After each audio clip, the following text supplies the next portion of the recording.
नमस्कार मित्रों, कभी आपने सोचा कि एक विदेशी माता का पुत्र जो है वो भारत की राजनीति में, पॉलिटिक्स में इतने सालों से लगातार फेल्योर के बाद भी कैसे जमा हुआ है? आज भी वो डेली हेडलाइंस क्यों बनता है हर न्यूज़पेपर की? आज डेली जो है वो टीवी की जो न्यूज़ चैनल्स हैं उन पर कैसे लगातार उस पर चर्चा होती है? क्या राज है कि ये आदमी जो है अभी भी लोकसभा में विपक्ष का नेता है? कभी सोचा है? अब आप देखिए कि 2022 में जो भारत जोड़ो यात्रा, इसने तथाकथित यात्रा की थी, जो कि सभी भारत विरोधियों को जोड़ने का एक प्रोग्राम था, उसमें एक प्रेस कॉन्फ्रेंस में इसने भारत के बारे में, भारतीय सेना के बारे में और चीन के पक्ष में काफ़ी कुछ कहा।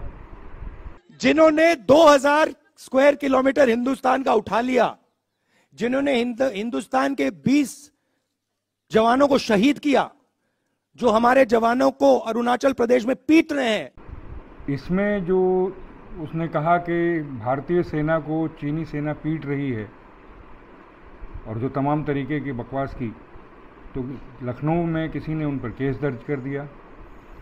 तो सुप्रीम कोर्ट दौड़े राहुल गांधी और हमेशा की तरह उनके लिए अपीयर हुए अभिषेक मनु सिंघवी, जिनकी फीस ही लाखों में है, वही वकील खड़े हो सकते हैं इसके लिए, तो वो खड़े हुए।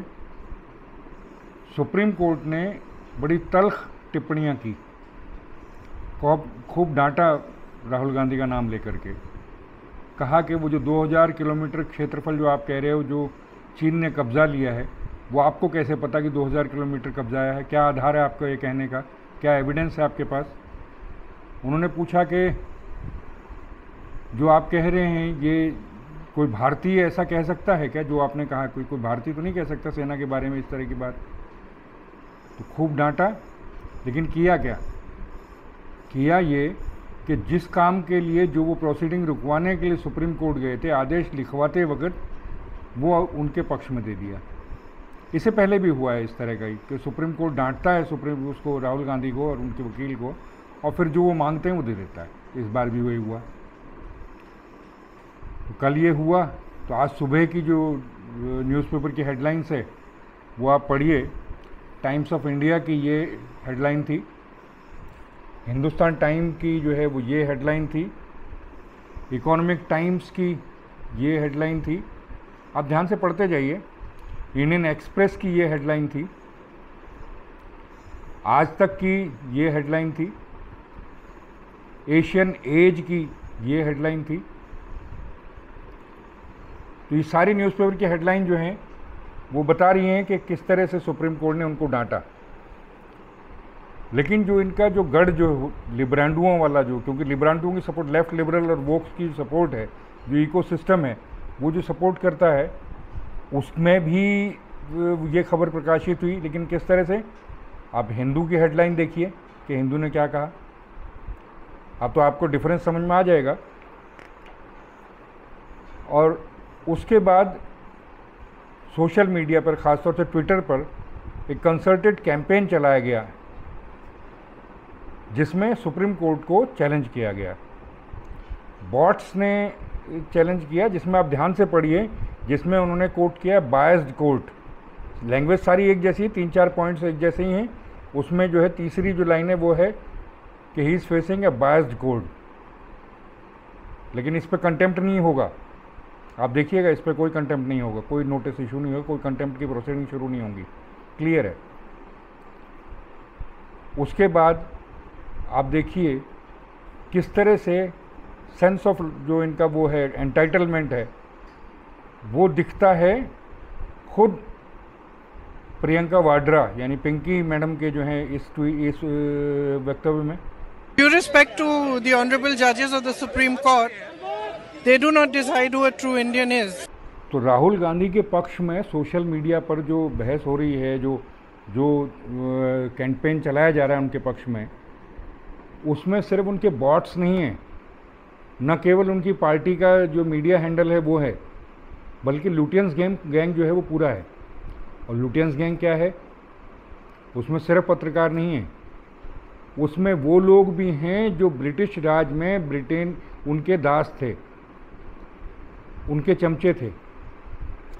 वो लोग हैं जिन्होंने, अगर आपको याद हो, जलियांवाला बाग के बाद जो है वो डायर को वहाँ सरोपा भेंट किया गया, उनके वंशज भी इसी लुटियंस गैंग में हैं।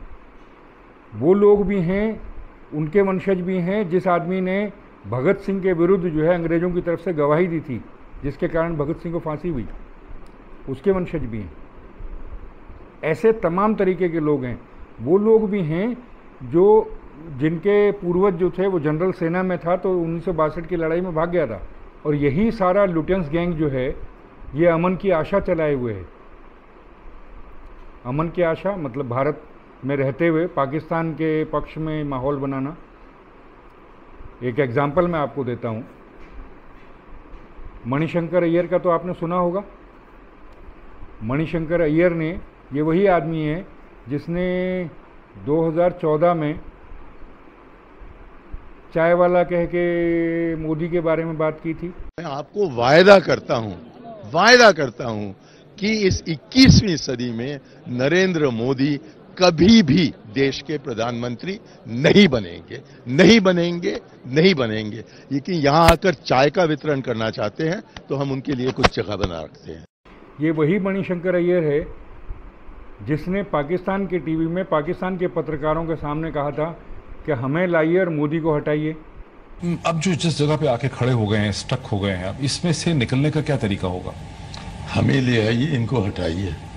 और अब इसी मणिशंकर अय्यर ने पाकिस्तान के पक्ष में पहलगाम पर जो कहा है उसमें पाकिस्तान का पक्ष लिया है।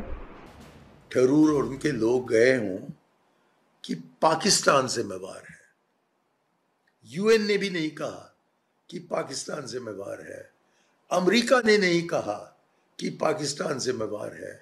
हम ही इकलौता है जो अपने छाती को पीटते हुए कहते हैं कि हाय हाय पाकिस्तान है जिम्मेवार। कोई मानने को तैयार नहीं है। हम कोई सबूत नहीं पेश कर पा रहे हैं जिससे कि लोग मुतमैन हो कि हम जानते हैं कि कौन सी पाकिस्तानी एजेंसी है जिसने ये हरकत किया। आपको अगर याद हो तो अभी जब मानसून सेशन शुरू हुआ था उससे एक दिन पहले जो पहले कांग्रेस की तरफ से जो है भारत के गृह मंत्री थे चिदम्बरम, उन्होंने पाकिस्तान के पक्ष में जो कहा था याद है आपको? वही सब कुछ मणिशंकर अय्यर भी कह रहा है, वही सब कुछ पार्लियामेंट में राहुल गांधी ने दोहराया, उसकी पार्टी के और लोगों ने दोहराया, ख़ासतौर से गोगोई ने दोहराया, गौरव गोगोई ने। वो सब वो पाकिस्तान के पक्ष में बोलेंगे। तो ये सारा एक पॉलिटिशियंस का, पत्रकारों का, और वो जो ब्रिटिश के जो राय बहादुरों की संतानें हैं, भगोड़ों की संतानें हैं, वो सारे मिलके एक लुटियंस गैंग बनाते हैं। ये इनका सिस्टम है। इसलिए वो ठीक कहते हैं कि राज चाहे किसी का हो, सिस्टम तो हमारा रहेगा। इसीलिए आज तक राहुल गांधी को कोई कुछ नहीं कर सकता। कितने केस, कितने उन पर दर्ज हुए, कितनी एफआईआर लॉन्च हुई हैं, कितने डिफेमेशन के केसेस हुए हैं, क्या हुआ? कुछ नहीं, अब भी कुछ नहीं होगा। तो ये है राहुल गांधी की ताकत। इस वजह से राहुल गांधी एक विदेशी बाला का पुत्र होते हुए भी इस देश में लू है, लीडर ऑफ अपोजिशन है, विपक्ष का नेता है लोकसभा में, और ये ऐसे ही चलता रहेगा।